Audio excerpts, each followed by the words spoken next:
అభ్యాగత స్వయం విష్ణు అని కసింకోట రామాచార్య గారిని కొంత పేరు. దేశ విదేశాల్లో ప్రతిష్టలు చేసినటువంటి మహానుభావులు, వారి తండ్రి కుమారులు రేజేటి వారు. ఈ దేవాలయంలో కూడా రేజేటి వారే మొదట పనిచేశారు. రేజేటి శ్రీరామాచార్య గారు, వారి కుమారుడు రేజేటి వెంకటరమణాచార్య గారు, అలా వారి కుమారుడు రేజేటి రామాచార్య గారు, అలాగే వంశపారంపర్యంగా 3 తరాలు ఇక్కడ అర్చనా కైంకర్యం చేసినటువంటి వంశం. ఆ వంశస్థులు రేజేటి రామాచార్య గారు అబ్బాయి రేజేటి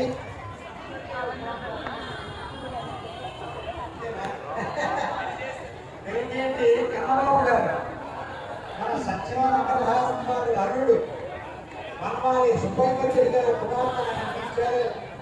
అటువంటిది వారు ఇక్కడ ఈ కళ్యాణ విశేషంలో పాల్గొనడం, వారికి ఇటువంటి కళ్యాణాన్ని ఒక్కరో కాదు, ఎన్నో వేల మందితో కళ్యాణాన్ని జరిపించి ప్రతిష్టలు జరిపించేటువంటి మహానుభావుడు ముఖ్యంగా భావిస్తాను.